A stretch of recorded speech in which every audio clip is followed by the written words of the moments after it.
Hello guys, welcome to my YouTube channel Mechanical Mantra. तो मैं अपने पुराने वीडियोस में आप लोगों को थर्मोडायनामिक्स पढ़ा रहा था।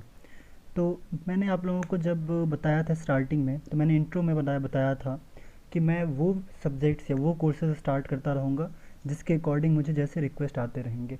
जैसे जो स्टूडेंट्स मुझे रिक्वेस्ट करेंगे मैं उसके अकॉर्डिंग सब्जेक्ट्स को आगे बढ़ाता रहूँगा। तो मुझे रिसेंटली रिक्वेस्ट आए हैं कि मैं फ्लूइड मैकेनिक्स स्टार्ट करूँ, में स्टार्ट करूँ। तो डोंट वरी, जो लोग थर्मोडायनामिक्स के लेक्चर्स को फॉलो कर रहे हैं आप फॉलो करते रहिए। मैं उसमें आगे के लेक्चर्स भी आते रहेंगे पार्ट में। और फिलहाल मैं अभी इस पार्ट में मैं एफएम स्टार्ट करूँगा। तो कहने का मतलब कि एफएम और थर्मो दोनों साथ साथ पैरेलली चलते रहेंगे।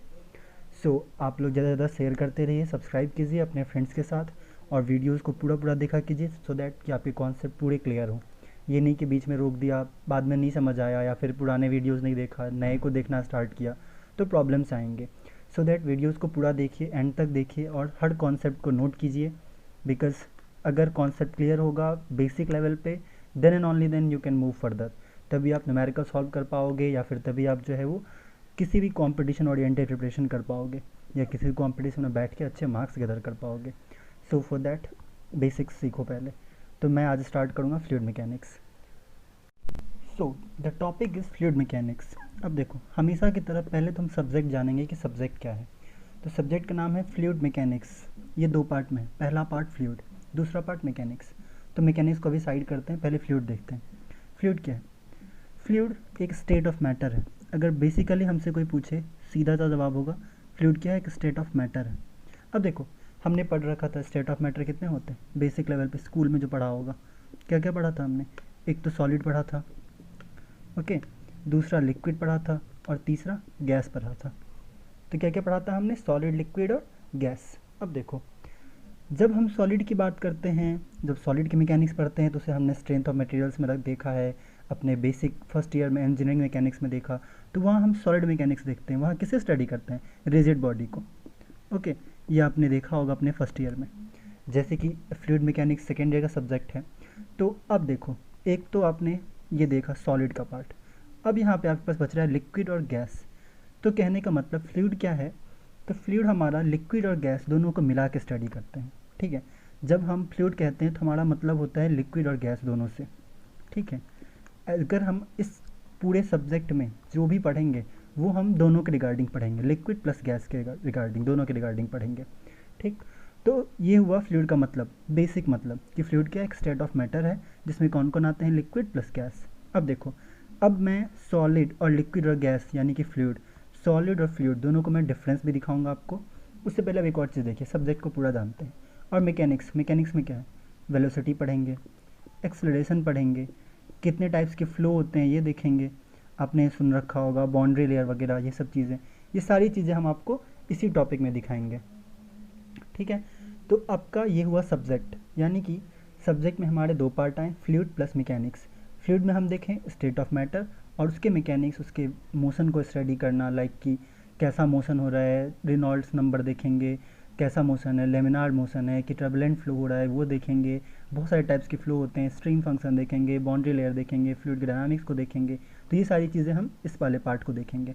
तो इन दोनों को, मतलब उसके मैकेनिक्स, उसके मोशन और फ्लूइड दोनों को पढ़ना, उसकी प्रॉपर्टीज़ को पढ़ना ही कहलाता है फ्लूइड मैकेनिक्स।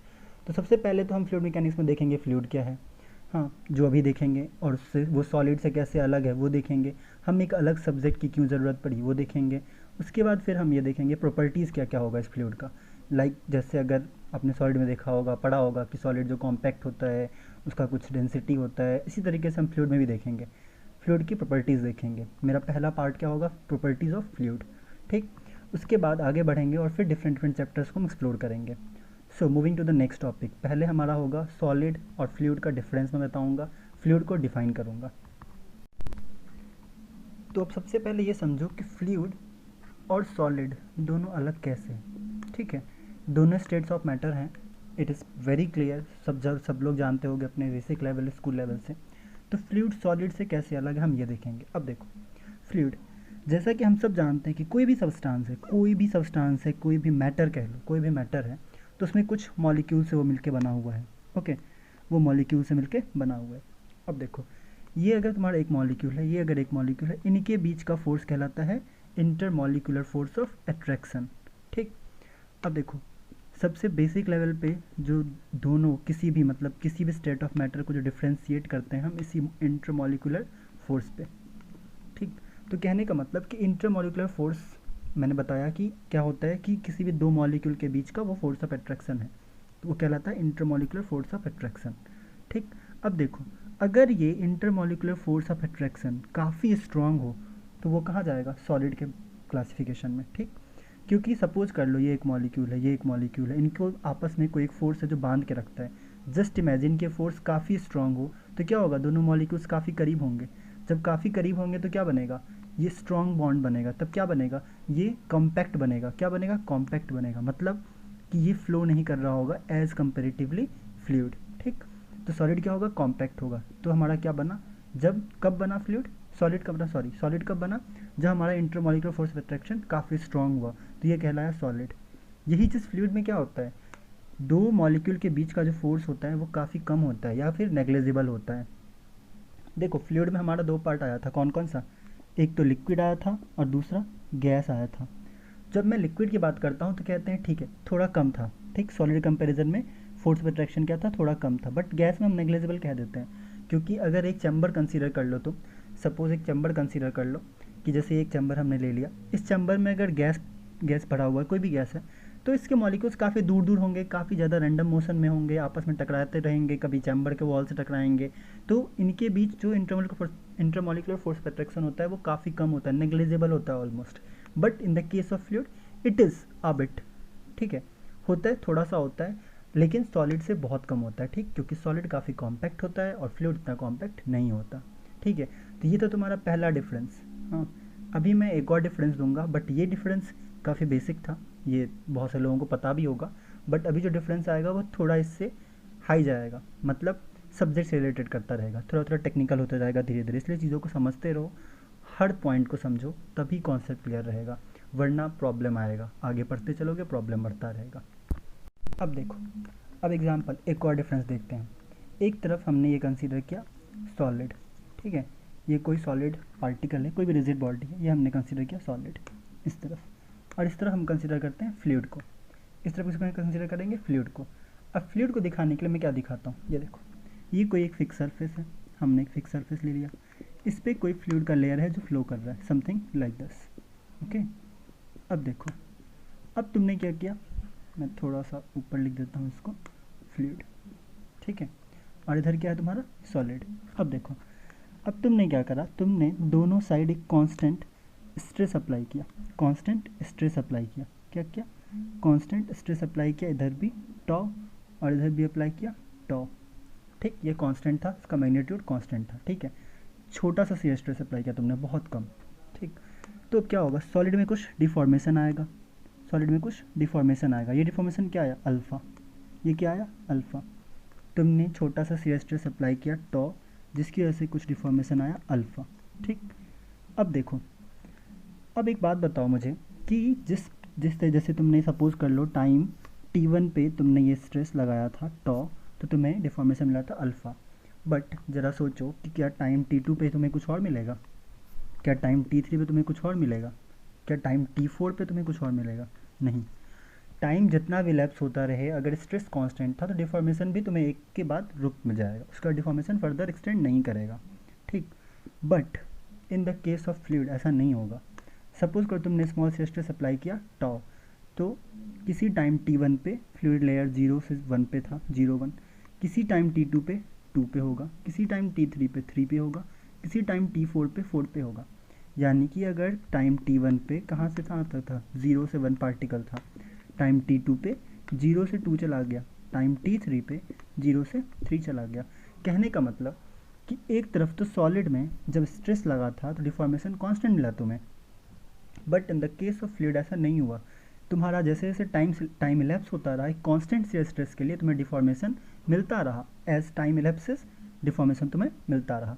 तो कहने का मतलब, अब यहाँ से एक डेफिनेशन हम लिख सकते हैं फ्लूइड का, ठीक है, यही डेफिनेशन है जो तुम लिखोगे एग्जाम, ये नहीं लिख देना कि फ्लूइड एक स्टेट ऑफ मैटर है। हाँ, state of matter it is not wrong, but इतना स्टेट एंड फॉरवर्ड डेफिनेशन लिखोगे या किसी इंटरव्यू के में बोलोगे तो सोचेगा कि तुम्हें पता नहीं है, कि टेक्निकली तुम्हें नहीं पता कि क्या होता है।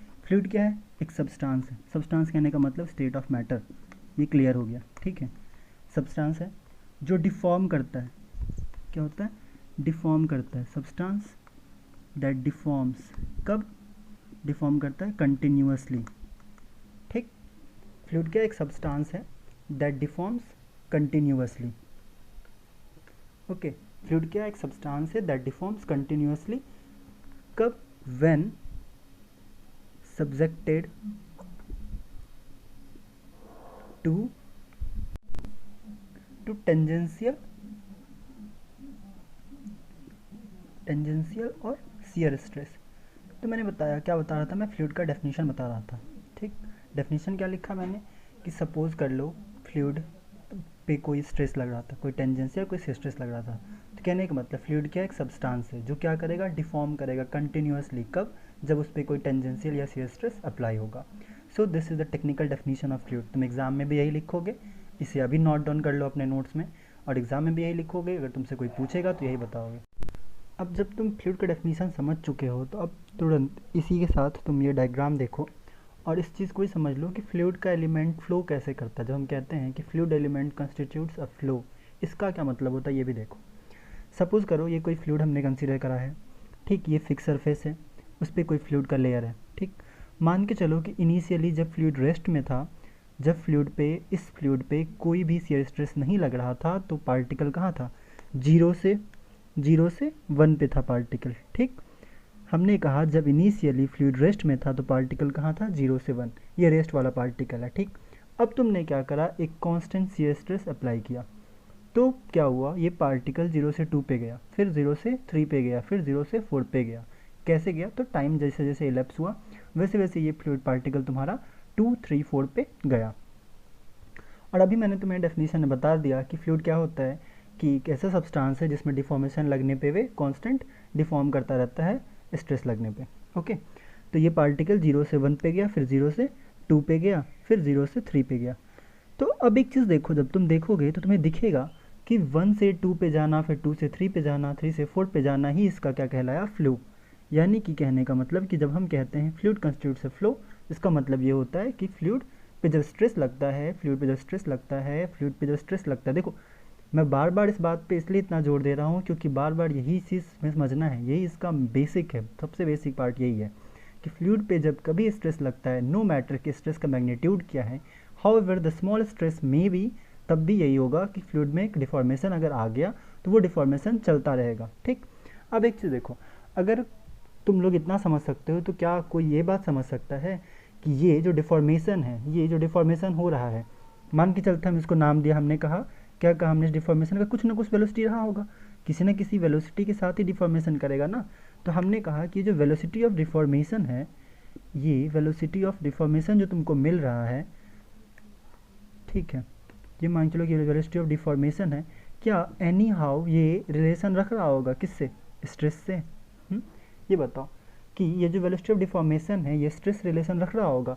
तो ऑब्वियसली तुम सही समझ रहे हो, बहुत सही समझा तुमने और बहुत ही सही दिमाग लगाया, जिसने भी लगाया, जिसने भी समझा इस बात को वो सही समझा कि अगर इस स्ट्रेस के लगने की वजह से ही फ्लूइड में मोशन आया, यानी कि ये जो वेलोसिटी ऑफ डिफॉर्मेशन है वो कहीं ना कहीं स्ट्रेस रिलेट करता होगा। देखो ये कोई बहुत ही बड़ा कॉन्सेप्ट नहीं था, कोई रॉकेट साइंस नहीं है जिसको समझने के लिए तुम लोग इतना लोड ले रहे हो, ठीक है। काफ़ी बहुत ही बेसिक चीज़ है। डेफिनीशन जिसे समझ में आया उसे ये चीज़ भी समझ में आएगा, और अगर ये चीज़ तुम्हें नहीं समझ आया तो इसे ये ऐसे अभी याद रख लो कि वेलोसिटी ऑफ डिफॉर्मेशन का कहीं ना कहीं कोई ना कोई रिलेशन है किसके साथ? इस टॉर्क के साथ, इस स्ट्रेस के साथ, ठीक है। इसी को हम आगे देखेंगे, अभी आगे आएगा, ये और डिटेल्स में आएगा, ठीक। तत्काल के लिए तुम ये 2 बात समझो कि फ्लूइड कंस्टिट्यूट्स अ फ्लो कैसे, ये मैंने यहाँ इस डायग्राम को याद रखो और मैंने तुम्हें बता दिया। और दूसरा कि वेलोसिटी ऑफ डिफॉर्मेशन जो होगा उसका कोई ना कोई रिलेशन होगा किसके साथ? शियर स्ट्रेस के साथ। नेक्स्ट, अब जो नेक्स्ट हमें समझना है वो समझना है व्यू पॉइंट ऑफ स्टडी। देखो मैंने अपने पिछले वीडियोस में से डाल रखा है जिसमें मैंने व्यू पॉइंट पढ़ाया है, काफ़ी अच्छे से पढ़ाया है। जब मैंने थर्मो के लेक्चर्स डाले थे उसमें मैंने व्यू पॉइंट पढ़ाया है कि किसी को भी स्टडी करने का, जैसे हमारा कोई भी कोर्स है जैसे एफएम है या थर्मो है, उसको पढ़ने का क्या अप्रोच होता है? तो ये 2 अप्रोच होता है, माइक्रोस्कोपिक एंड मैक्रोस्कोपिक। और दूसरा थ्योरी ऑफ कंटिन्यूम। मैंने इन दोनों को डिटेल्स में पढ़ाया है, इवन इनके अलग अलग वीडियोज़ भी पढ़े होंगे, तो आप प्लीज़ पहले उन वीडियोज़ को देखिए, and then you will get that concept clear. After that come to this video again. ठीक है, तो फिलहाल के लिए हम इस टॉपिक को स्किप करेंगे और आगे बढ़ेंगे, क्योंकि ये टॉपिक मैं ऑलरेडी डील कर चुका हूँ। ठीक, moving to the next topic. और जो नेक्स्ट है वो हमें देखना है concept of pressure and stress, किस में, फ्लूइड में। अब एक चीज़ देखो, जब मैं तुम्हें भी बता रहा था तो मैंने तुम्हें बताया कि जैसे फ्लूइड का कोई पार्टिकल था तो हमने देखा कि फ्लूइड मूव करा। कब मूव करा? फ्लूइड मूव करा कब मूव करा? जब उस पर कोई स्ट्रेस लगा। ठीक, कहने का मतलब कि फ्लूइड मूव करेगा, डिफॉर्म करेगा कंटिन्यूसली तब तक जब तक उस पर क्या लगेगा? स्ट्रेस लगेगा। कहने का मतलब कोई भी फ्लूइड मूव कर रहा था, डिफॉर्म कर रहा था, तब तक जब तक उस पर स्ट्रेस लगेगा। यानी कि अगर उस पर स्ट्रेस ना लगे, हाँ, यानी कि फ्लूइड मूव नहीं करेगा, यानी कि क्या होगा? फ्लूइड रेस्ट में होगा।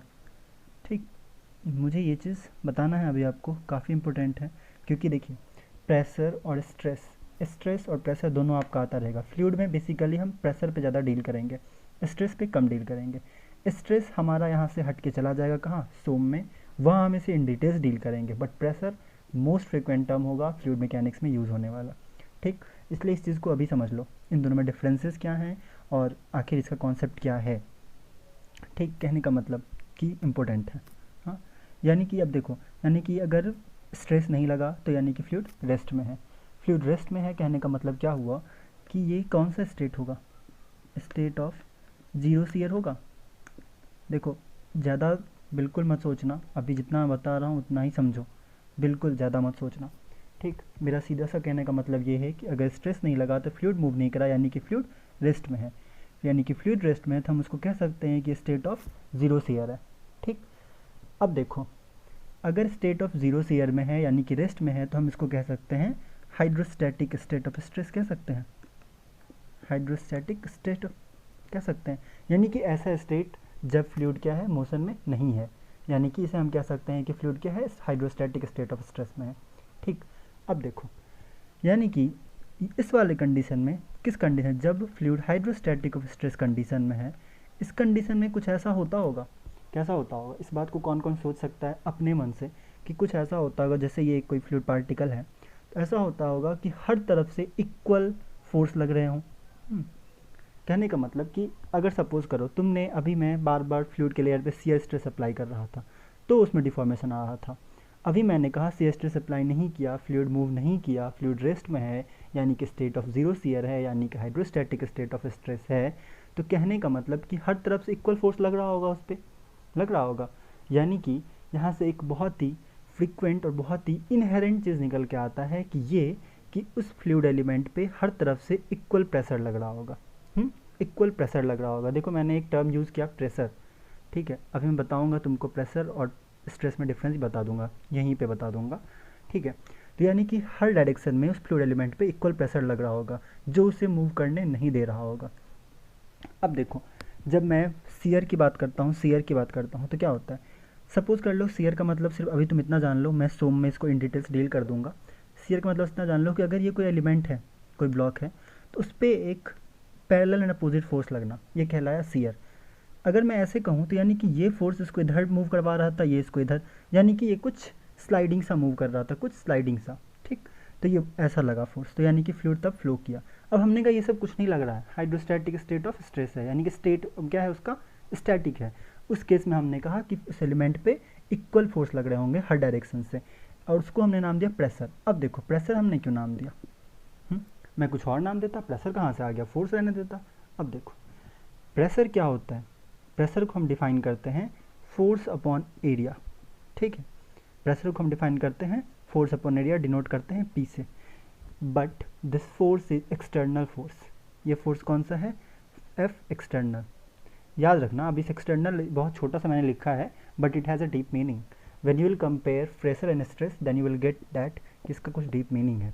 ओके, सो अभी हमने बताया तुमको कि प्रेशर क्या है? Force upon area. फोर्स क्या है? एक्सटर्नल, यानी कि external force per unit area कहलाएगा प्रेशर।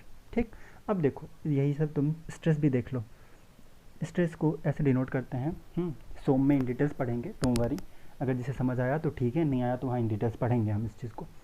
तो कहता है कि फोर्स इंटरनल फोर्स रहेगा इसमें, पर यूनिट एरिया कहलाएगा स्ट्रेस। ठीक, this is the difference between pressure and stress. Pressure क्या था? External force per unit area. यहाँ क्या है? इंटरनल। इंटरनल फोर्स कहाँ से आएगा? कहने का मतलब कि जब बॉडी पे, सपोज कर लो इसी बॉडी पे तुमने कोई फोर्स लगाया F, तो इसका इंटरनल यहाँ का एलिमेंट इस फोर्स को अपोज करना चाहेगा। ऑब्वियसली हर कोई अपोज करना चाहता है, इनर्शिया पढ़ा होगा तुमने, अपोज करना चाहेगा। तो that force is internal opposing force, और ये internal opposing force per unit area ही कहलाता है तुम्हारा स्ट्रेस। ठीक, यानी कि internal resisting force per unit area is stress and external force applied per unit area is pressure. So this is the difference between pressure and stress, and this all is the concept of pressure and stress in the fluid. Okay, अब हम अगला topic देखेंगे, क्या, properties of fluid. देखो अब तक जिसको सोना था वो सो लिए, अब जग जाओ, बहुत इंपॉर्टेंट टॉपिक है. हमारा नेक्स्ट टॉपिक है प्रॉपर्टीज ऑफ फ्लूइड पढ़ेंगे, और ये टॉपिक यहीं शुरू होकर यहीं ख़त्म नहीं होगा. ये तुम्हारे फ्लूइड पूरे फ्लूइड मैकेनिक्स में चलेगा और आगे भी चलता रहेगा. सो जग जाओ अगर नहीं जगे हो तो. इसमें हम कुछ प्रॉपर्टीज़ देखेंगे फ्लूइड का, जिसमें सबसे पहला प्रॉपर्टी हम देखते हैं डेंसिटी. सबसे पहला क्या है, डेंसिटी. बहुत लोगों को पता होगा डेंसिटी क्या होता है. डेंसिटी को हम डिनोट करते हैं रो से. देखो डेंसिटी का बहुत ही सीधा सा डेफिनेशन है, mass per unit volume is called density. तो मैं इतना लिखने वाला नहीं हूँ, डायरेक्ट इसका मैं फॉर्मूला तुम्हें लिख दे रहा हूँ. Density is mass per unit volume, इसको हम लोग कहते हैं डेंसिटी. जो मुझे यहाँ बताना है वो ये नहीं बताना था तुम्हें, ये तो बहुत सारे लोगों को पता होगा. जिसे नहीं पता वो नोट कर लो. डेंसिटी क्या होता है, मास पर यूनिट वॉल्यूम. कभी कभी पूछ सकता है तुम्हें, हाँ नहीं पूछेगा तब ज़बरदस्ती लिखाना, क्योंकि तुम्हें यही पता है एग्ज़ाम में. वैसे भी यही होता है मोस्टली, जो हमें पता होता है हम वही लिखते हैं, भले तुम कुछ भी पूछो. ठीक है, जोक्स अपार्ट. नेक्स्ट देखो, डेंसिटी क्या है तुम्हारा, मास पर यूनिट वॉल्यूम. इसका यूनिट भी देख लो, लगे हाथ, केजी पर मीटर क्यूब. ठीक है, अब देखो, अब ये सब चीज़ें ना, यूनिट डायमेंशन हो गया, ये छोटी छोटी डेफिनेशन हो गई, सब तुम लोगों को पता है पहले से, इसलिए इतना दिमाग का एंट्रोपी मत बढ़ाओ कि ये सब भी भूल जाओ. ठीक, सो आगे देखो, जो मुझे बताना है वो ये पॉइंट बताना है कि लिक्विड और गैस दोनों की बात हम करेंगे फ्लूइड में. तो अभी हमारा जो पहला प्रॉपर्टी है डेंसिटी, वो देखो, लिक्विड नेग्लिजिबल चेंज दिखाता है. देखो ये जो डेफिनेशन है ना तुम्हारा, पहले तो ये समझो, ये डेफिनेशन हम डिफाइन करते हैं मास पर यूनिट वॉल्यूम. ये एक स्पेसिफाइड टेम्परेचर और प्रेशर पे डिफाइन होता है. ठीक है, तो ये क्या होता है कि स्पेसिफाइड टेम्परेचर और प्रेशर पे हम इसको डिफाइन करते हैं, किसको, डेंसिटी को. हाँ, तो जो मुझे बताना है वो ये बताना है कि लिक्विड नेग्लिजिबल चेंज शो करता है. ठीक है, नेग्लिजिबल चेंज शो करता है किस पे, टेम्परेचर पे और प्रेशर पे. जब मैं ये कहता हूँ कि एक स्पेसिफाइड टेम्परेचर प्रेशर पे डेंसिटी डिफाइन होता है फ्लूइड का, तो यानी कि लिक्विड और गैस जो ये तुम्हारा दो फ्लूइड का है, वो कुछ न कुछ अपना टेम्परेचर और प्रेशर के चेंज होने के साथ कुछ चेंज दिखाएगा. तो जब हम लिक्विड की बात करते हो तो नेग्लिजिबल चेंज दिखाता है with respect to temperature and pressure. But gas में कुछ होता है, यानी कि गैस वेरी करता है, वो सिग्निफिकेंट अमाउंट में वेरी करता है टेम्परेचर और प्रेशर के साथ. अब देखो, क्योंकि आइडियल गैस सबने पढ़ रखा होगा, क्या ideal gas equation, P equals to rho R T. ठीक, P equals to rho R T ideal gas equation है. यानी कि ये तुम्हारा डेंसिटी जो हमें दिख रहा है, ये डेंसिटी जो है क्या है, फंक्शन है किसका, प्रेशर और टेम्परेचर का. तो यानी कि गैस में ये वेरी करता है, लिक्विड में इसका चेंज नेग्लिजिबल होता है. ओके, अब देखो गैस में ये कैसे वेरी करता है ये भी बता दो. देखो ये सब चीज़ें तुम अपने नोट्स में अपने हिसाब से बहुत कायदे से अरेंज कर लेना. ओके, अब इंतज़ार मत करना कि कुछ होगा, कुछ आकाशवाणी टाइप होगा तब तुम नोट करोगे. अभी नोट कर लो, जब पढ़ रहे हो तभी नोट करो, बेस्ट पार्ट. ठीक, तो लिक्विड में नेग्लिजिबल चेंज होता है with respect to temperature and pressure, but gas में चेंज होता है. ठीक, और वो जो चेंज होता है वो एप्रिसिएबल होता है, सिग्निफिकेंट होता है, और उसे हम देखते भी हैं. देखो गैस में जो चेंज हुआ वो कहाँ से डिफाइन होता है, P equals to rho R T ideal gas equation से. अब देखो गैस में क्या होगा, जब प्रेशर बढ़ाओगे तो डेंसिटी क्या होगा, इंक्रीज़ करेगा. ओके, जब प्रेशर बढ़ाओगे तो डेंसिटी क्या होगा, इंक्रीज़ करेगा. और जब टेम्परेचर बढ़ाओगे तो क्या होगा, डेंसिटी डिक्रीज़ करेगा. देखो ये जो मैंने लिखा ना, ये बहुत ही ईजी टू अंडरस्टैंड है. जिनको ज़रा सा भी मॉलिक्यूल समझ में आता होगा, जिन्हें डेंसिटी समझ में आता होगा, इसको खुद ही समझ लेंगे. वैसे मैं तुम्हें एक ज़रा सा हिंट दे दूँ. सपोज़ कर लो तुमने एक कंटेनर लिया. ठीक, इस कंटेनर में 3-4 तुम्हारे मॉलिक्यूल्स हैं, मान के चलो. यही मास अपॉन वॉल्यूम ही तो तुम्हारा डेंसिटी है ना. अब तुमने क्या कहा, प्रेशर बढ़ाना है, तो तुमने इसे प्रेशर बढ़ा दिया, तुमने क्या किया, दबा दिया. अब बताओ अब क्या होगा, वॉल्यूम कम हो गया ना. सपोज तुमने इसे प्रेशर बढ़ाया, इसे कंप्रेस किया, तो क्या होगा, वॉल्यूम तुम्हारा कम हो गया. ये कम हुआ तो ये तो ऑब्वियसली बढ़ जाएगा ना तुम्हारा, क्योंकि मास तो तुम्हारा 3 मॉलिक्यूल्स था पहले, अभी भी है. तो मैंने कहा ना बहुत बेसिक समझना, जिसको ये मॉलिक्यूल समझना आता है कि कंटेनर मॉलिक्यूल रख के एग्जाम्पल से खुद समझ ले, उसे ये समझना बहुत आसान होगा, लेकिन जिसे ये नहीं पता है ना वो दिक्कत करेगा उसे। तो मैंने तुम्हें बता दिया कि प्रेशर बढ़ेगा तो डेंसिटी बढ़ेगा, टेम्परेचर बढ़ेगा तो डेंसिटी घटेगा। अब देखो ये चीज़ हो गया, ये क्लियर हुआ तुम्हारा कि प्रेशर जब बढ़ा तो क्या हो गया, ये कंप्रेस हुआ तो वॉल्यूम कम हो गया, दिस इज दस बिकॉज डेंसिटी बढ़ गया। अब देखो दूसरा भी समझ लो, जिन्हें नहीं पता उनके लिए बता रहा हूँ, जिन्हें पता है उनको ऑल द बेस्ट, बहुत अच्छे बच्चे हो तुम्हें पता है, जिन्हें नहीं पता वो समझें। अब देखो तुमने टेम्परेचर बढ़ा दिया, तो अगर बताओ मुझे टेम्परेचर बढ़ेगा तो क्या होगा, इन मॉलिक्यूल्स की रैंडमनेस बढ़ेगी या घटेगी, सोच के देखो क्या होगा, ऑब्वियसली बढ़ेगा, मॉलिक्यूल्स का रैंडमनेस बढ़ेगा। अब देखो टेम्परेचर बढ़ाया तो क्या हो गया, मॉलिक्यूल्स का रैंडमनेस बढ़ गया। जब मॉलिक्यूल्स रैंडमली बढ़ेंगे बढ़ेंगे बढ़ेंगे तो क्या होगा, वो वॉल्यूम को एक्सपेंड करना चाहेंगे, मतलब ज़्यादा वॉल्यूम ऑक्यूपाई करने की कोशिश करेंगे, क्योंकि वो रैंडम मोशन में आ चुका, उनको एनर्जी गेन हो चुका है, ठीक है। तो इस वजह से वॉल्यूम बढ़ा तो डेंसिटी क्या हो गया, कम हो गया तुम्हारा। सो दिस इज़ लॉजिकली भी करेक्ट है, मतलब जिसे समझना है लॉजिकली वो ऐसे समझो, क्योंकि हम लोग जैसे बच्चे भी होते हैं जिन्हें हर बात की रीज़न जाननी होती है। So this is for them. और ये था तुम्हारा पहला प्रॉपर्टी डेंसिटी, ठीक। अब हम अगला प्रॉपर्टी देखेंगे, एंड द नेक्स्ट प्रॉपर्टी क्या है, रिलेटिव डेंसिटी। अब देखो इसको समझो, आसान है, डेंसिटी समझ, रिलेटिव डेंसिटी समझ ही जाओगे। अब देखो रिलेटिव डेंसिटी नाम से ही लग रहा है, रिलेटिव यानी कि कोई संबंधी होंगे इनके। अब देखो सपोज कर लो तुम्हारे पास कोई दो फ्लूइड है 1 and 2, वन फ्लूइड की डेंसिटी को अगर तुम देखते हो दूसरे के रिस्पेक्ट में, दैट इज़ रिलेटिव डेंसिटी। देखो तो कुछ नहीं था, ये बस एक टर्म है। यहाँ एक चीज़ बताना है मुझे, बताना क्या है कि जब तुम स्पेसिफिक की बात करते हो, स्पेसिफिक ग्रेविटी की बात करते हो, हम बात करेंगे इन सब की डिटेल्स में बात करेंगे, फिलहाल बस एक एग्जांपल के तौर पर मैं तुम्हें दिखा रहा हूँ कि ये इसका जैसे रिलेटिव डेंसिटी बताया हमने, तो ρ1/ρ2 ये तो अंडरस्टूड है कि रिलेटिव है, तो किसी दूसरे के रिस्पेक्ट में इसको देखेंगे, फिर इसको इतना अलग से पढ़ाने की ज़रूरत पड़ गई, ये बताने का बता रहा हूँ मैं कि क्यों पड़ गई ज़रूरत। देखो जब हम लिक्विड के रिस्पेक्ट में कभी देखेंगे और कभी एयर के रिस्पेक्ट में देखेंगे, देख रहे हो जब भी मैं बात करता हूँ तो लिक्विड और एयर दोनों की बात करता हूँ, क्यों, क्योंकि फ्लूइड हमारा लिक्विड प्लस एयर माने गैस, ठीक। तो जब हम लिक्विड की बात करते हैं तो हम जो स्टैंडर्ड डेंसिटी लेंगे वो लेंगे वाटर का, वो लेंगे 1000 kg/m³, ये स्टैंडर्ड डेटा है, ठीक। याद कर लो, ना याद हो तो चिंता मत करो, एग्ज़ाम में तुम्हें मेंशन कर देगा, ज़रूरी नहीं हर एग्ज़ाम में मेंशन कर देगा, इसलिए याद ही कर लो। क्या लोगे, लिक्विड की बात करोगे तो क्या लोगे, standard water and that is 1000 kg/m³। और क्या लोगे, एयर के लिए क्या लोगे, डेंसिटी 1.23 kg/m³। अब देखो 1.21 भी लेते हैं और कोई सिंपली 1.2 ही लेके छोड़ देते हैं, सो इट डजेंट मैटर, थोड़ा बहुत वेरिएशन चलता है, ठीक है। और अगर तुम कितने बड़े भी एग्जाम बैठोगे ना तो वहाँ पे थोड़ा बहुत एरर को लेके एक्सेप्टेबल होता है, but mostly 1.23।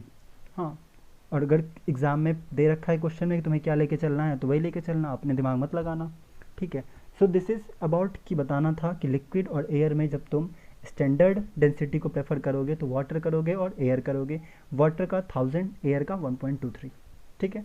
And moving to the next property, okay, and the next is specific weight and weight density. अब देखो इसको डिनोट करते हैं स्मॉल w से, ठीक, स्मॉल w से इसको हम डिनोट करते हैं। अब देखो ये क्या होता है, स्पेसिफिक वेट क्या होता है, स्पेसिफिक वेट को डिफाइन करते हैं हम लोग वेट फोर्स वाला वेट, अरे मास और वेट भी नहीं पता हुआ तो फिर तो छोड़ दो तुम, ठीक है, वेट पर यूनिट वॉल्यूम। हाँ, अब आम आदमी की तरह मत कहना कि मास और वेट तो एक ही होता है, ठीक है, तुम्हें पता है ये सब चीज़ें, ओके। अब ऑब्वियसली इंजीनियरिंग में आए हो तो वेट और मास तो पता ही होगा, अब ये सब तो मैं बिल्कुल नहीं बताने वाला, नहीं पता है तब भी मैं बताऊंगा, ठीक। स्पेसिफिक वेट क्या होता है, वेट पर यूनिट वॉल्यूम। अब देखो यहाँ से इसका यूनिट पहले देख लो, क्या होगा, Nm/m³, इसका यूनिट होगा। एक चीज़ देखो, मेन चीज़, स्पेसिफिक वेट इक्वल्स टू होता है वेट को क्या लिखते हैं m/g, वॉल्यूम को v।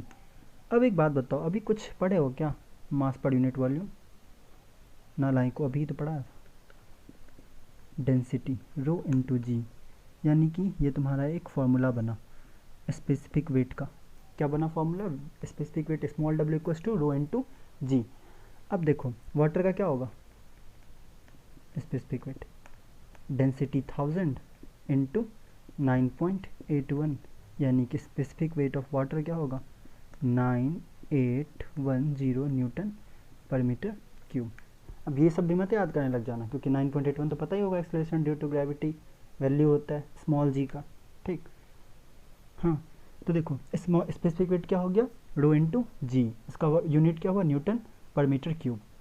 अब एक और चीज़ देखो, अगर इसका यूनिट देखोगे वेट का, तो कभी कभी वेट को जैसे लिखते हो तो केजी एफ भी लिखते हो, और इसको मीटर क्यूब, तो ये भी लिख सकते हो, बट इतना कॉम्प्लेक्स करने की क्या ज़रूरत है, सिंपल लिखना न्यूटन पर मीटर क्यूब।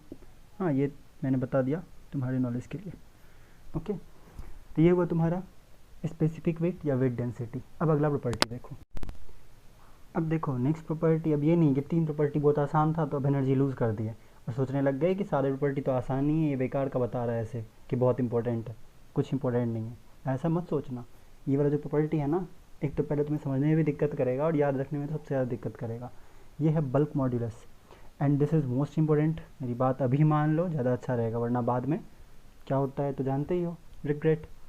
सो अभी जानो और अभी इसे समझ लो बहुत ही ज़्यादा अच्छे से कि बल्क मॉड्यूलस एक बहुत ही इंपॉर्टेंट प्रॉपर्टी है और तुम्हारा पीछा नहीं छोड़ने वाला है till you will be in mechanical और इन सिविल इंजीनियरिंग, ठीक है। सिविल वालों तो बिल्कुल ही ध्यान से देख लो, तुम्हें तो बिल्कुल नहीं छोड़ने वाला ये। अब देखो इस प्रॉपर्टी को सबसे पहले तो एक लाइन बता दो कि प्रॉपर्टी को डिफाइन क्या करता है, ठीक है। ये डिफाइन करता है, defines the opposition of compression. अब देखो एक बात तो तुम समझ चुके हो कि फ्लूइड में ना कंप्रेशन ज़्यादा आएगा, ठीक है। कंप्रेशन का जो कॉन्सेप्ट है ज़्यादा आएगा, क्यों? क्योंकि फ्लूइड पे ना कोई टेंशन का असर नहीं होता, फ्लूइड पे कंप्रेशन का असर होगा, टेंशन का असर नहीं होगा। अब देखो ये सब ना सोम का टॉप टर्म है। कंप्रेशन मतलब किसी चीज़ को दबाना, पुश करना, ठीक। कंप्रेसिव फोर्स यानी कि अगर ये कोई ब्लॉक है तो इस पर अगर ऐसा फोर्स लगा खींचने वाला तो टेंशन, और अगर इसी का हम एरो पलट दिए इधर कर दिए तो ये हो गया कंप्रेशन, ठीक। तो ऐसा वाला फोर्स का ज़्यादा जिक्र होगा फ्लूइड में, ठीक। तो इसका अपोजिशन ही कहलाता है बल्क मॉड्यूलस, ठीक। फ्लूइड जो एलिमेंट है वो कंप्रेस हो सकता है बट टेंसाइल में नहीं होगा, ठीक।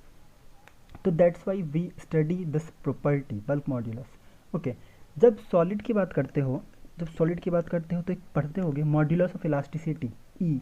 हाँ, एक ई टाइप का कुछ आता है, ये पढ़ते हैं हम, मैं पढ़ाऊँगा सोम में, तुमने मैकेनिक्स में पढ़ रखा होगा इस ई को।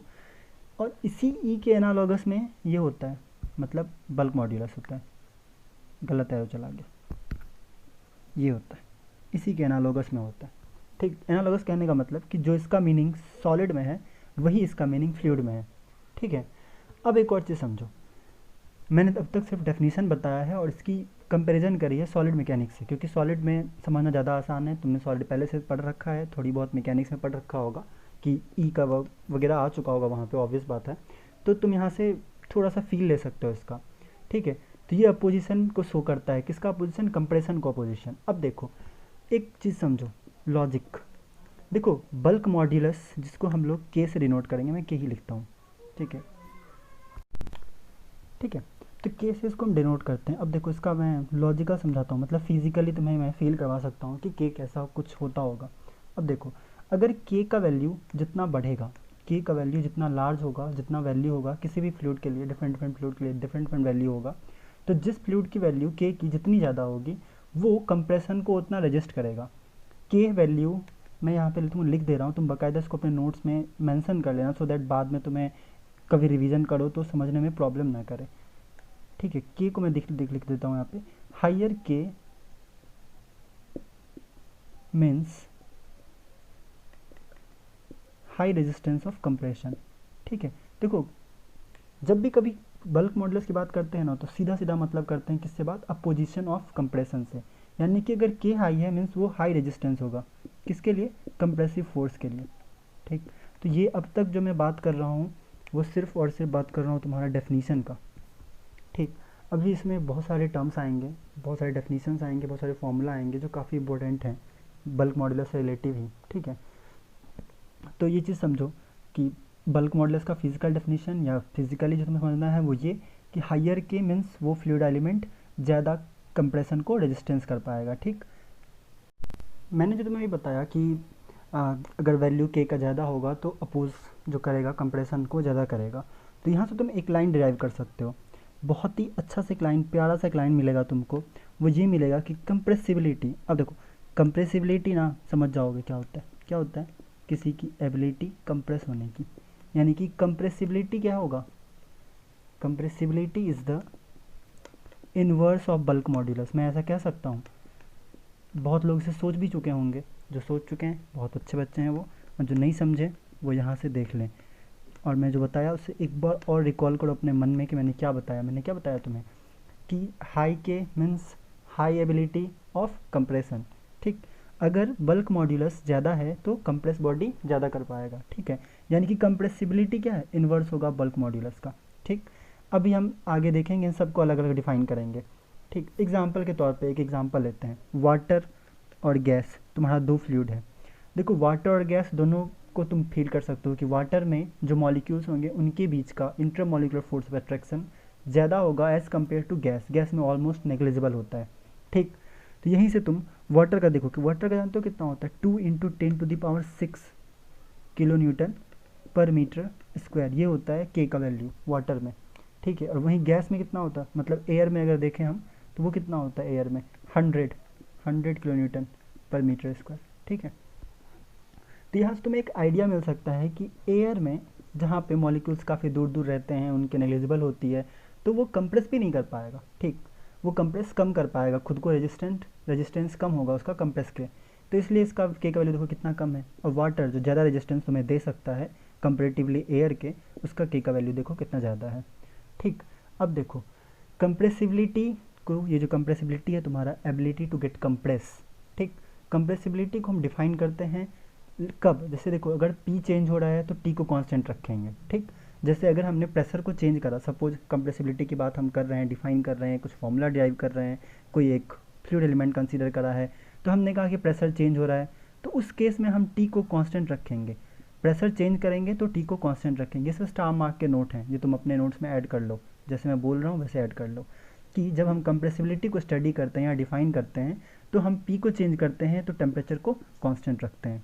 ठीक, अब देखो, अब मैं एक फॉर्मूला डिराइव करूँगा विच इज़ वेरी इंपॉर्टेंट। ठीक, कंप्रेसिबिलिटी को हम जो डिनोट करते हैं, यहाँ देख लो, कंप्रेसिबिलिटी को हम डिनोट करेंगे बीटा से। ठीक है, और बल्क मॉड्यूलस को के से। तो एक तो तुम्हारा पहला फॉर्मूला जो मैं बता चुका अभी, वो क्या निकला तुम्हारा? बीटा इक्वल्स टू 1/k, क्योंकि ये इसका उल्टा है। ठीक है, तो बीटा इक्वल्स टू 1/k, यानी कंप्रेसिबिलिटी का रेसिप्रोकल है क्या? Bulk modulus. ओके, अब नेक्स्ट, अब देखो इस डायग्राम को ध्यान से देखो। इस डायग्राम के बेसिस पे हम एक फॉर्मूला डिराइव करेंगे, किसके लिए? बल्क मॉड्यूलस के लिए। अब देखो इनिशियली में प्रेशर पी लग रहा था। ठीक, ये कोई एक फ्लूइड एलिमेंट हमने कंसिडर किया किसी पिस्टन सिलेंडर अरेंजमेंट में।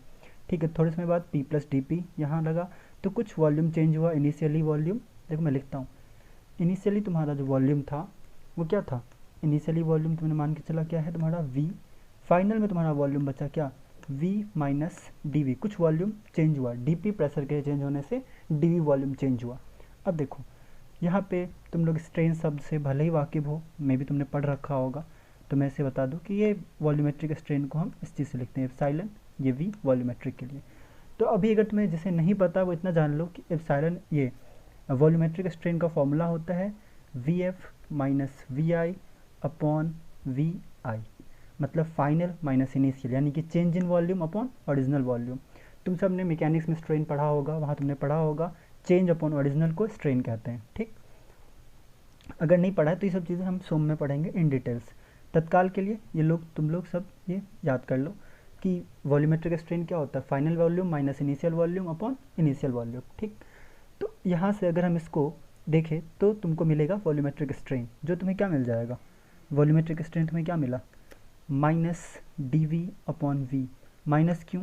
क्योंकि समझ सकते हो माइनस क्यों लगा दिया मैंने यहाँ पे, क्योंकि यहाँ पे फाइनल में जो तुम्हें वॉल्यूम था वो क्या था? कम था, क्योंकि प्रेशर ज़्यादा अप्लाई हुआ तो कंप्रेस हुआ। ठीक, तो वो फाइनल वॉल्यूम कम हुआ, इसलिए हमने माइनस लगा दिया। अब देखो, अब एक चीज़ और तुम बहुत ही बेसिक है जिसे समझ सकते हो। अब देखो ये जो dP है ये प्रोपोर्शनल होगा एप्सिलॉन V के। एप्सिलॉन V क्या है? Volumetric strain. तो ये समझ रहे हो ना, मतलब बस ये तुमने पढ़ा होगा मैकेनिक्स में, वहीं से रिलेट कर सकते हो। अगर नहीं पढ़ा तो जब मैं सोम पढ़ाऊंगा तो तुम्हें क्लियर हो जाएगा। ठीक है, ये जो dP है वो प्रोपोर्शनल होगा एप्सिलॉन V के। अब देखो dP इक्वल्स टू के इंटू एप्सिलॉन वी। ये के क्या है? कांस्टेंट ऑफ प्रोपोर्शनलिटी, जिसको हमने नाम दिया क्या? Bulk modulus. ठीक, यही है तुम्हारा बल्क मॉड्यूलस और कांस्टेंट ऑफ प्रोपोर्शनलिटी। ओके, अब देखो यहाँ से तुम के को क्या लिख सकते हो? D P upon epsilon v लिख सकते हो। ठीक, ये तुम्हारा हुआ पहला, मतलब पहला पार्ट जो हमें बताना था कि के का डेफिनेशन क्या होगा। के का डेफिनेशन क्या है तुम्हारे पास? D P upon epsilon V. अब देखो, अब यहाँ से आगे हम देखते हैं डी पी को अगर हम एप्सिलॉन वी का वैल्यू जो हमने यहाँ कैलकुलेट किया था इसको पुट करते हैं तो क्या आएगा? सॉरी, के को के में पुट करना है हमें। ठीक है, के को पुट करते हैं, के का वैल्यू फाइंड करते हैं हम लोग। डी पी हमारे पास है, डी पी है क्या? Change in pressure. और एप्सिलॉन वी क्या है? D v upon. अब देखो ये जो फॉर्मूला हमें मिल गया, के का फॉर्मूला, बल्क मॉड्यूलस फॉर्मूला हमें मिल गया फाइनली। अब इसमें हम कुछ कुछ और अरेंज करते हैं। ठीक, अभी अभी हमने डेंसिटी पढ़ा, ठीक है, जिसको हम ऐसे लिख सकते हैं m equals to rho into v. अरे ये कुछ नहीं है, डेंसिटी का फॉर्मूला है M upon we, mass per unit volume. ठीक, अब अगर दोनों तरफ हम लॉग ले लें तो l n m equals to l n rho plus l n v, इसे लिख सकते हैं। अब एक चीज़ देखो, यहीं से देखो, मतलब अगर हम यूनिटरी चेंज करके देखें, इसको इंटीग्रेट करके देखते हैं तो मास कांस्टेंट है। तो अब देखो यहाँ से एक चीज़ हमें मिलेगा, d rho upon rho equals plus d v upon v equals to zero. तो कहने का मतलब तुमको डी वी अपॉन वी को तुम लिख सकते हो डी रो अपॉन रो भी। ठीक है, बस थोड़ा मैथमेटिक्स जब तुम इन्वॉल्व करोगे यहाँ पर तो minus d v upon v जो है तुम्हारा, उसको लिख सकते हो डी रो अपॉन रो।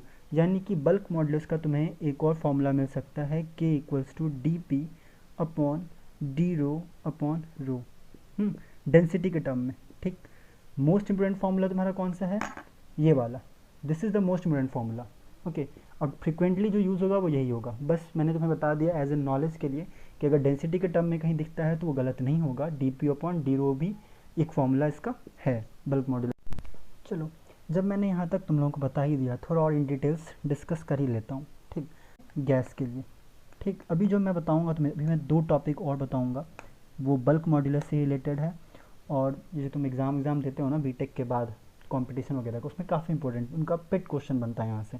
ठीक, मैं इसलिए डील कर देता हूँ, बस थोड़ा सा, ज़्यादा नहीं है। ठीक, सेमेस्टर के पॉइंट ऑफ व्यू से तुम इसे स्किप भी कर सकते हो, but competition point of view से you can not skip that part because it is very important. Okay, तो ये जो पार्ट है वो सिर्फ गैस के लिए होगा। इसमें पहला मैं देखूँगा, इसमें दो चीज़ बताऊँगा, एक बताऊँगा आइसोथर्मल कंप्रेसिबिलिटी और एक बताऊँगा एडियाबैटिक कंप्रेसिबिलिटी। ठीक, मैं पहला बता रहा हूँ आइसोथर्मल। आइसोथर्मल कंप्रेसिबिलिटी, नाम से ही दिख रहा है तुम्हें, टेम्परेचर क्या होगा? कांस्टेंट। ठीक, अब देखो आइडियल गैस इक्वेशन क्या होता है? P equals to rho R T. ठीक, यानी कि अगर ज़रा सा चेंज dp के लिए देखोगे तो dp upon d rho equals to r और t, दोनों कांस्टेंट है। तो यानी कि dp upon rho equals to r into T. अब देखो मैं दोनों तरफ रो से मल्टीप्लाई करता हूँ, बस ज़रा सा मैथ से खेलते हैं। ठीक है, इधर से भी हमने रो से मल्टीप्लाई कर दिया और इधर से भी हमने रो से मल्टीप्लाई कर दिया, रो इंटू आर टी। ठीक, ये तुम्हारा कुछ हुआ। अब हमने दोनों तरफ रो से मल्टीप्लाई किया। अब एक चीज़ देखो, यहाँ पे तुम्हें कुछ दिख रहा होगा, किसी तरीके से अरेंज करके अगर देखोगे तो ये के इक्वल्स टू मिलेगा तुम्हें पी। ये रो आर टी क्या था? पी, यहाँ से। ठीक, और ये के इक्वल्स टू पी, यानी कि आइसोथर्मल कंप्रेसिबिलिटी में जो तुम्हें बल्क मॉडुलस का फॉर्म ये वैल्यू मिला वो क्या मिला? पी। जब कभी तुमसे अगर पूछा जाए कि अगर पूछता है कि बल्क मॉडुलस कितना होगा आइसोथर्मल कंप्रेसिबिलिटी में, तो वो क्या होगा? के इक्वल्स टू पी, यानी कि बीटा जो कंप्रेसिबिलिटी था वो कितना होगा? 1/p, क्योंकि ये तो रेसिप्रोकल था के का। देखो ये हाईली इंपॉर्टेंट है। ठीक है, ये बहुत फ्रिक्वेंटली पूछा जाता है, इतना सिंपल सा कॉन्सेप्ट था, इससे क्वेश्चन बन जाता है एग्जाम में। ठीक, कुछ नहीं बताया मैंने, कांस्टेंट टेम्परेचर आइसोथर्मल का केस लिया, टी कांस्टेंट था, P equals to rho R T लिखा, d P upon d rho थोड़ा सा चेंज के लिए तो d P upon d rho करा, आर टी कॉन्स्टेंट ही था, दोनों तरफ रो से मल्टीप्लाई किया, ये मिला तुम्हें के का वैल्यू और ये हो गया पी, और यही तुम्हें मिल गया आइसोथर्मल कंप्रेसिबिलिटी में बल्क मॉडुलस का वैल्यू। और इसी का रेसिप्रोकल बीटा कंप्रेसिबिलिटी मिल गया तुम्हें आइसोथर्मल कंप्रेसिबिलिटी में। ओके, इसमें एक और पार्ट है एडियाबैटिक कंप्रेसिबिलिटी, अब ये भी देख लो। ठीक है, इसी में दूसरा पार्ट क्या है? एडियाबैटिक कंप्रेसिबिलिटी, ये सेकेंड पार्ट है। पहला था आइसोथर्मल कंप्रेसिबिलिटी, देखो कंप्रेसिबिलिटी का टॉपिक वहीं हो चुका था, ठीक। ये दोनों उसका मैं थोड़ा एक्स्ट्रा बता रहा हूँ इसको, ठीक। ये कंपटीशन पॉइंट ऑफ व्यू से था, उसका मैंने बता दिया। अब ये देखो P equals to rho to the power gamma equals to into C, ये होता है एडियाबेटिक कॉम्प्रेसिबिलिटी में प्रेशर को हम ऐसे लिखते हैं, ठीक। अब देखो सिविल वालों के लिए इंपॉर्टेंट नहीं है, so don't worry about it, ये क्या लिखा मैंने नहीं लिखा, ये तुम्हें इतना पता होना चाहिए। गामा क्या है, एडियाबेटिक कांस्टेंट है जिसका एयर में वैल्यू होता है 1.4, मैं यहाँ लिख देता हूँ एडियाबेटिक कांस्टेंट है गामा, ठीक। और पी प्रेशर है, सी कांस्टेंट है। अब देखो मैकेनिकल वालों को तो पूरी पढ़नी है, थर्मोडायनामिक्स से पूरा पढ़ना होता है, वो इन डिटेल्स पढ़ेंगे। अब देखो इसी को अगर हम डिफ्रेंशिएट करते हैं तो d P upon d rho equals to gamma into rho to the power gamma -1 into C लिख सकते हैं। इसमें तो किसी को कोई प्रॉब्लम नहीं होगा डिफ्रेंशिएशन में ना। ओके, अब मैं दोनों तरफ रो से मल्टीप्लाई करता हूँ, इधर भी और इधर भी, ठीक। यानी कि rho d P upon d rho equals to rho into तो rho into rho to the power gamma into rho into C into gamma, ठीक। ये लिख सकते हैं, यहाँ से रो कैंसिल हो चुका, तो ये क्या बच गया तुम्हें, gamma into rho to the power gamma into C, ठीक। इसको गामा को एक तरफ कर लो, इसको इधर इतना कर लो। अब देखो rho into d P upon d rho, ये इधर था, इसको मैं अगेन के लिख सकता हूँ, और ये gamma into rho to the power gamma into C, starting में पी का फॉर्मूला, ठीक। तो गामा इंटू पी, ये हो गया तुम्हारा बल्क मॉड्यूलस का फॉर्मूला, किसमें, एडियाबेटिक कंप्रेसिबिलिटी में। इसी को अगर बीटा देखोगे तो क्या हो जाएगा, 1 अपॉन गामा टाइम्स पी, ठीक। और गामा क्या है, एडियाबेटिक कांस्टेंट। तो वहाँ पर तुमने देखा जब मैं बताया था तुम्हें आइसोथर्मल कंप्रेसिबिलिटी, तो वहाँ बीटा कितना आया था, पी, और एडियाबेटिक में gamma times P, okay.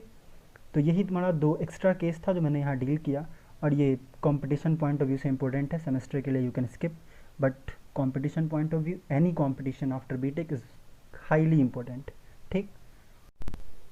Now the last property is viscosity, last but not least, and it is very important. इसी के साथ मेरा ये पार्ट भी खत्म हो जाएगा, बट ये बहुत इंपॉर्टेंट है, ठीक है ना। मतलब सारे पार्ट इंपॉर्टेंट थे बेसिकली, ठीक। विस्कोसिटी म्यू से डिनोट करते हैं इसको। देखो ये एक ऐसा प्रॉपर्टी है फ्लूइड का, ये फ्लूइड का एक ऐसा प्रॉपर्टी जो इसके रेजिस्टेंस को डिफाइन करता है। जब अभी हमने स्टार्टिंग में जब फ्लूइड को डिफाइन कर रहा था मैं, तो मैंने वहाँ पे सीयर अप्लाई किया था, ठीक है। इस सीयर को जो ये रेसिस्ट करता है वही विस्कोसिटी है। जैसे फ्लूइड का प्रॉपर्टी है कि जैसे ये फ्लूइड है, सपोज कर लो, इस पर एक ये फिक्स सरफेस पे कोई फ्लूइड का लेयर है, तो ये लेयर फ्लो कर रहा है, इस लेयर के ऊपर फ्लो कर रहा है, तो इन दोनों के बीच जैसे ये लेयर चाहेगा, जैसे ये रेस्ट में है, ये चाहेगा कि ये वाला लेयर ना मूव करे, और ये चाहेगा कि ये वाला लेयर मूव ना करे, तो ये इसे रोकेगा, ये इसे रोकेगा। ये आपस में एक दूसरे को रोकने की जो मतलब ये टेंडेंसी है, जो रेजिस्टेंस करने की टेंडेंसी है, वही है विस्कोसिटी, और ये फ्लूइड की प्रॉपर्टी है, ठीक है। तो कहने का मतलब ये जो आपस में एक दूसरे को रोक रहे थे वो क्यों आया, उसके आने का 2 रीज़न है। पहला कि कोहेसिव फोर्सेस, किन के बीच, देखो कोहेसिव और एडहेसिव 2 फोर्सेस होते हैं, तुम लोगों को पता होगा। कोहेसिव सेम वाले में रहता है, एडहेसिव अलग अलग वाले में रहता है। तो मुझे उन बातों से अभी फ़िलहाल कोई मतलब नहीं है, अभी मुझे मेरा टॉपिक क्या है, विस्कोसिटी। विस्कोसिटी अपने आप में ही बहुत ब्रॉड टॉपिक है, तो इसको बड़े ध्यान से सुनो। मैंने बताया कि आपस में फ्लूइड के लेयर को रेजिस्टेंस करने की प्रॉपर्टी है। तो ये आने का 2 रीज़न था, पहला कोहेसिव फोर्स और दूसरा मॉलिक्यूलर मोमेंटम ट्रांसफ़र। देखो ये 2 जो बड़े बड़े वर्ड है ना, ये पूरी विस्कोसिटी को डिफाइन करता है, हाँ। और ये अपने आप में एक बहुत ही सिग्निफिकेंट रखता है, ठीक। मॉलिक्यूलर मोमेंटम ट्रांसफ़र, अब देखो मैं दोनों को अलग अलग डिफाइन बताता हूँ, तुम्हें समझाता हूँ, ठीक। ये हमने बता दिया तुम्हें, विस्कोसिटी तुम्हें थोड़ा थोड़ा समझ में आ गया होगा, जैसे जैसे आगे बढ़ोगे वैसे वैसे क्लियर होता रहेगा, so don't get confuse in the middle now, ठीक। तो ये था कि जैसे एक लेयर फ्लो कर रहा है, सपोज ये एक लेयर पानी का फ्लो कर रहा है किसी दूसरे लेयर पे, तो वो आपस में जो रोकने की टेंडेंसी है एक दूसरे को, यही है विस्कोसिटी, ठीक। अब देखो ये आया 2 वजह से, कोहेसिव फोर्स और molecular momentum transfer. Cohesive force क्या है, जैसे ये एक फ्लूइड का मॉलिक्यूल मान लो, ये दूसरा मान लो, तो इन दोनों के बीच आपस में 2 फ्लूइड एलिमेंट के बीच जो फोर्स लग रहे थे वो कहलाया कोहेसिव फोर्स। अब सेकेंड पार्ट, अगर यही, अब देखो ये किसी सरफेस पे होता, तो इन दोनों के बीच जो होता वो कहलाता है एडहेसिव। जब 2 सेम के बीच लगता है तो कोहेसिव फोर्स कहलाता है, फोर्स ऑफ कोहेशन कहलाता है, बट जब वो 2 डिफरेंट सरफेस में लगता है तो वो कहलाता है एडहेसन। यहाँ क्या है, एक तो फ्लूइड का एलिमेंट है, यहाँ क्या है, दूसरा भी फ्लूइड का एलिमेंट है, तो फोर्स ऑफ कोहेसन।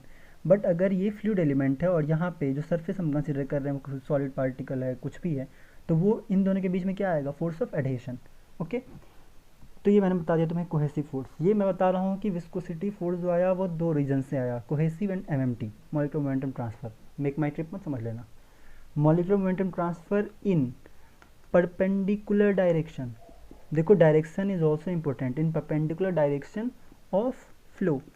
अब देखो, अब इस चीज़ को समझो। सपोज कर लो कि ये कोई फिक्स सरफेस है, ओके, इस पर कोई फ्लूइड फ्लो कर रहा है, तो फ्लो का डायरेक्शन क्या है, दिस दिस, परपेंडिकुलर दिस, इस डायरेक्शन में जो मॉलिक्यूलर मोमेंटम ट्रांसफ़र होगा।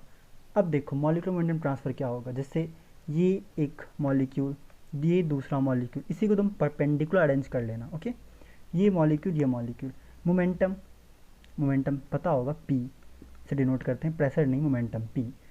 ठीक है, तो इसे ये मोमेंटम कहने का मतलब कि ये जब मूव कर रहा है इधर, ये मूव कर रहा था इधर, इसने इन दोनों के बीच आपस में कोई कोलिजन हुई तो इसने अपनी एनर्जी इसको ट्रांसफ़र करा होगा कुछ ना कुछ, या फिर अगर सपोज ये मूव कर रहा था तो ये चाह रहा होगा ये भी मूव करे। ठीक है, और अगर ये रुका हुआ था तो ये चाहेगा कि ये भी रुक जाए।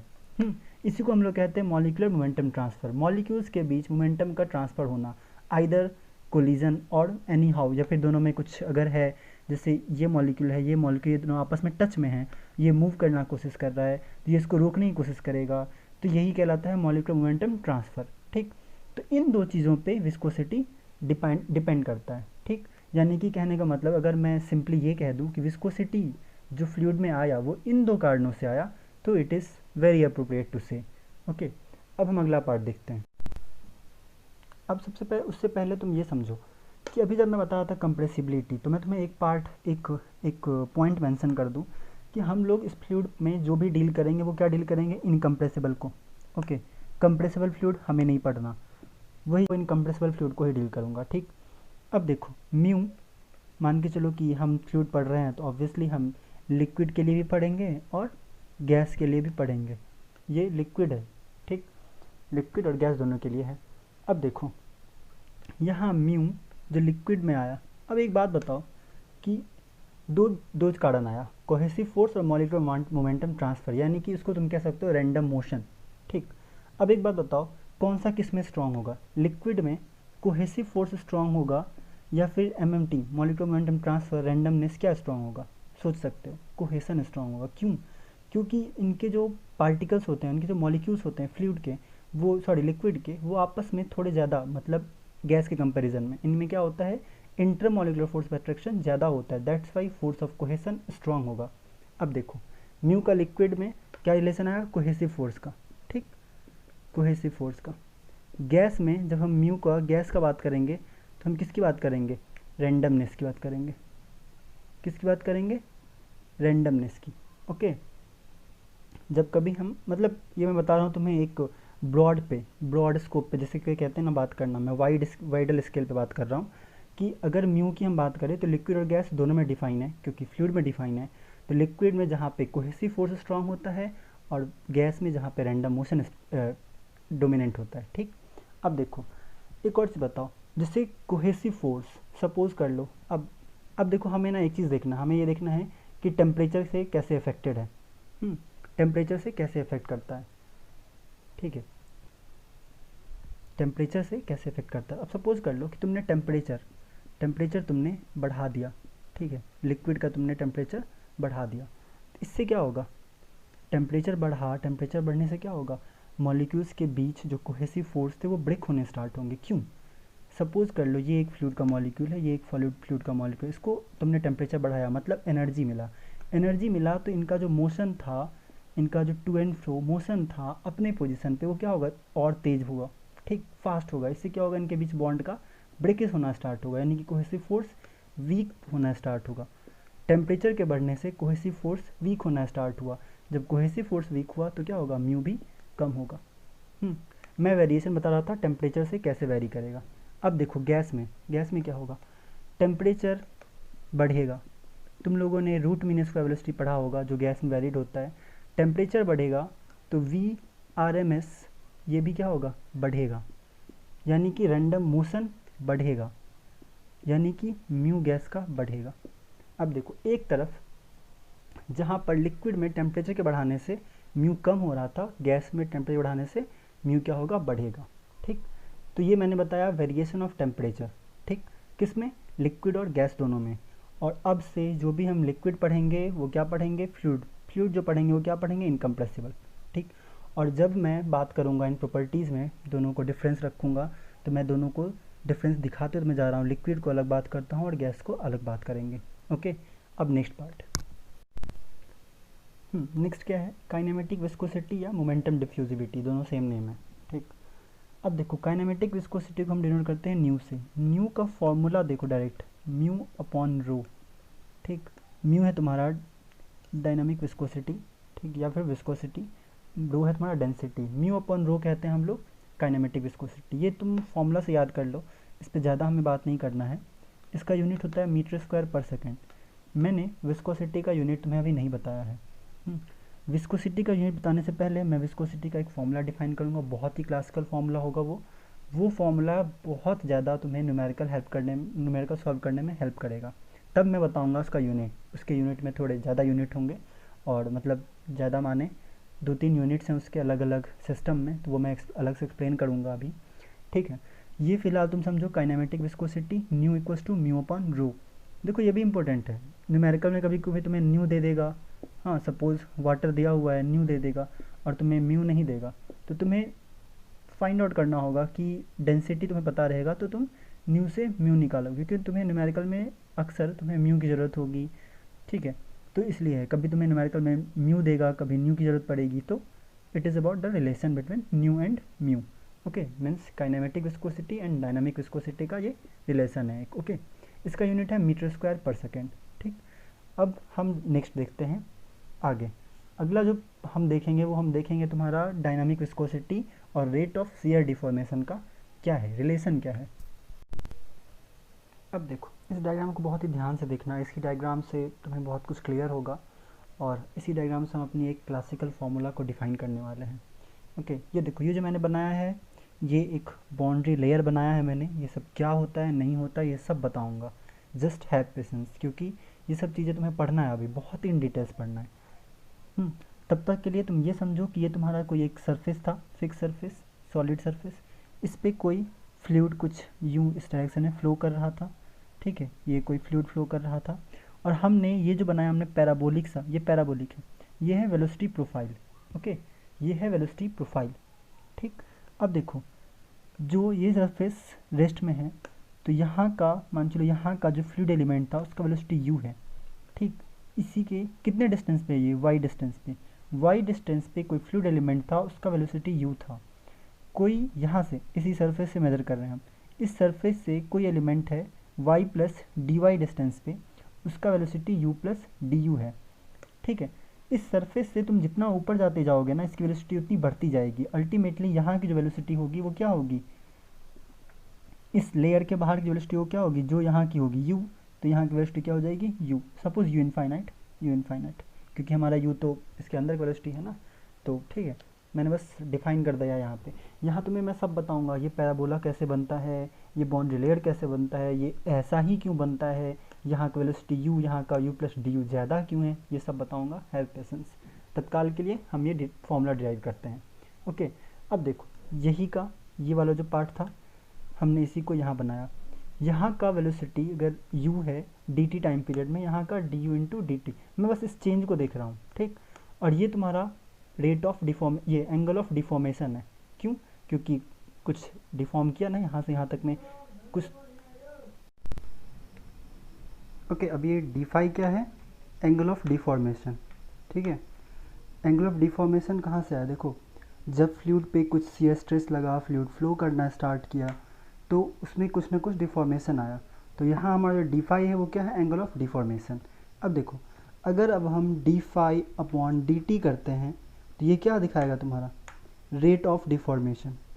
रेट ऑफ डिफॉर्मेशन पर हम इसको सिर्फ रेट ऑफ डिफॉर्मेशन नहीं लिखेंगे, इसको हम क्या कहेंगे, rate of shear deformation, rate of shear deformation. अब देखो इस चीज़ को समझो कि डिफॉर्मेशन क्यों आया, क्योंकि फ्लूइड फ्लो किया तो कुछ ना कुछ चेंज आया। और हम देख चुके थे अपने जब मैं डेफिनेशन बता रहा था तभी मैंने इस चीज़ को बता दिया था कि कैसे डिफॉर्म करता है। सीयर वर्ड क्यों आया, सीयर वर्ड समझो।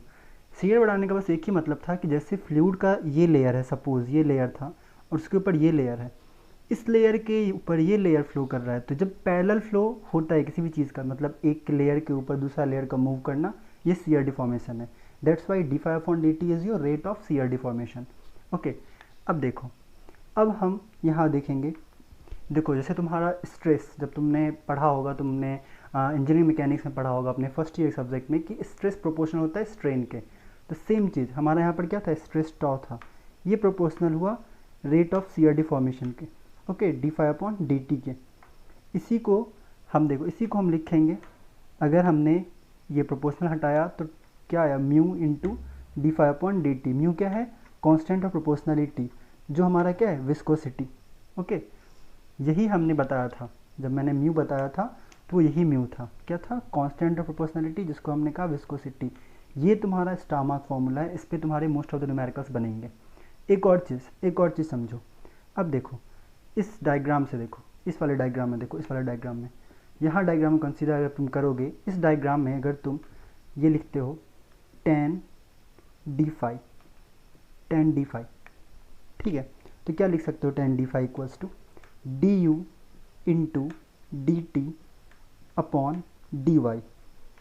ये तुम्हारा ये जो पोर्शन है ना, ये dy है, ठीक। जब हम इस फ्लो में देख रहे थे तो यहाँ से यहाँ तक का डिस्टेंस y था, यहाँ से यहाँ तक का डिस्टेंस y प्लस dy था, और ये डिस्टेंस dy है। ओके, तो tan d∅ क्या आया, du into dt upon dy। अब एक और चीज़ समझो, जब तुम्हारा सब एंगल बहुत छोटा होता है, स्मॉलर एंगल के लिए, सपोज फाई अगर स्मॉलर एंगल है, तो tan फाई और sin phi tends to phi, यानी कि tan d∅, ये तुम्हारा क्या मिलेगा तुमको, d∅ equals to du into dt upon dy, ठीक है, d∅ इक्वल्स टू, अब इसको तुम यहाँ से d∅ अपॉन dt, ये क्या लिख सकते हो, d∅ अपॉन dt क्या लिख सकते हो, du ओवर dy, ठीक। इसे भी याद रखो, ये तुम्हारा क्या निकला, रेट ऑफ सीयर डिफॉर्मेशन।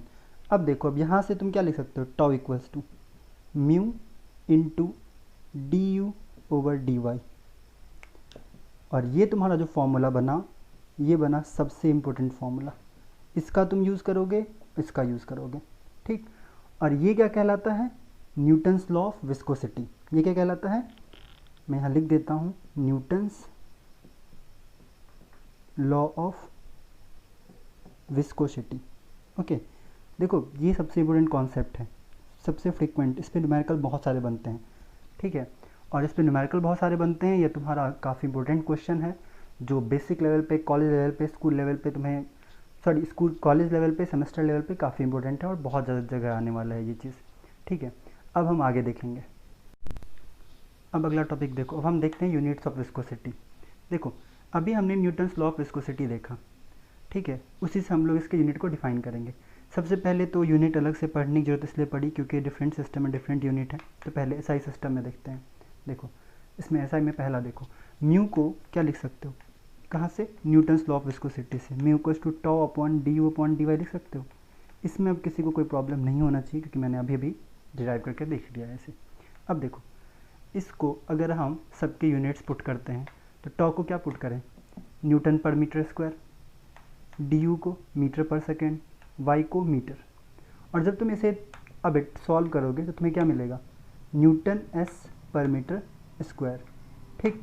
इसी को हम क्या कह सकते हैं, पास्कल सेकेंड, और ये तुम्हारा क्या हुआ, म्यू का यूनिट एसआई में, ठीक है, ठीक, पास्कल सेकेंड। एक और चीज़ देखो, एक और तरीका है पास्कल सेकेंड को लिखने का। अब देखो म्यू को, न्यूटन को हम क्या लिख सकते हैं, केजी मीटर, न्यूटन को क्या लिख सकते हैं, KG metre per second square into second upon metre square, ठीक। इसको जब सॉल्व करोगे तुम्हें क्या मिलेगा, केजी पर मीटर सेकेंड, ठीक है। ये भी एक यूनिट हुआ किसका, म्यू का, किसमें, एसआई सिस्टम में ही, ठीक है। अब देखो सीजीएस सिस्टम में देखो इसका यूनिट, सीजीएस में इसको हम क्या, ग्राम पर सेंटीमीटर सेकेंड ऐसा लिख सकते हैं। इसको कहते हैं हम पॉइज, इसका एक नाम रखा हमने पॉइज, ठीक, इसको कहा पॉइज। अब एक चीज़ देखो, ग्राम को 10⁻³ kg लिख सकते हैं, और इसको 10⁻⁻² मीटर सेकेंड लिख सकते हैं। सेंटीमीटर को हमने मीटर में कन्वर्ट, इस पूरे यूनिट को हमने क्या किया, ये CGS सिस्टम था, इसको हमने SI में कन्वर्ट करा, ठीक। तो ये तुम्हें क्या मिलेगा, और ये पूरा है पॉइज, ठीक, यानी कि 0.1 pascal second equals to poise, ठीक है। अब देखो, ये जो हमने अभी नोट लिखा, इसे तुम बहुत ज़्यादा इंपॉर्टेंट मानो, क्योंकि तुम्हें हमेशा न्यूमेरिकल में पॉइज में यूनिट देगा तुम्हें, ठीक। इसे स्टार मार्क लगा के अपने नोट्स में ऐड करो कि poise equals to 0.1 pascal second. इसलिए क्योंकि जब भी तुम्हें एग्जाम में या फिर न्यूमेरिकल में या सेमेस्टर में जब भी तुम्हें क्वेश्चन देगा तो विस्कोसिटी का यूनिट क्या देगा, मोस्टली पॉइज लिखेगा, और तुम्हें इसे SI में कन्वर्ट करना होगा पास्कल सेकेंड में। वो कैसे करना होगा, ये सामने हमारे रिलेशन है, ठीक, इसे नोट डाउन कर लो। अब एक आखिरी यूनिट बचता है हमारे पास, किसका, काइनेमेटिक विस्कोसिटी, न्यू का।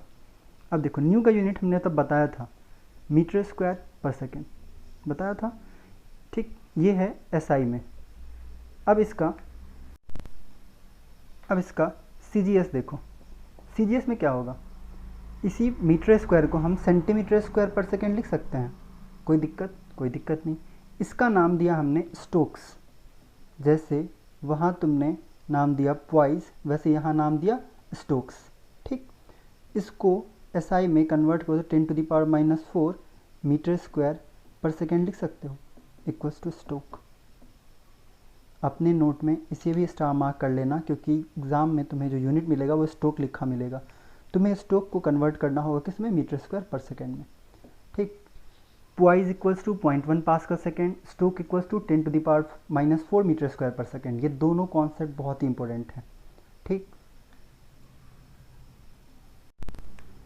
सो दिस वाज योर पार्ट 1, और हमने डेफिनेशन देखा, सब्जेक्ट का इंट्रोडक्शन देखा, एंड प्रॉपर्टीज़ ऑफ फ्लूइड देखा, ठीक। इस चैनल को आप लोग लाइक कीजिए, शेयर कीजिए, सब्सक्राइब कीजिए, वीडियोस को देखिए, कॉन्सेप्ट सीखिए, हमारे साथ बने रहिए। और आगे अभी मैं FM के और भी सब्जेक्ट्स लाऊंगा, पूरे कोर्स लाऊंगा, FM के सारे पार्ट्स अपलोड करूंगा स्लोली, एंड इसमें मैं सोम के भी लाऊंगा लेक्चर्स, और प्लस कि मैं जितने लेक्चर्स हैं वो सारे मतलब सिविल मैकेनिकल से रिलेटेड होंगे, ऑब्वियस है। और मैं थर्मो का जो मेरा पुराना लेक्चर चल रहा था वो एज इट इज चलेगा, मैं उसके भी वीडियोज़ कंटिन्यूसली अपलोड करता रहूँगा। Thanks for watching, and one more thing, like, share and subscribe with your friends, with your colleagues, so that they can study and keep on studying. Thank you.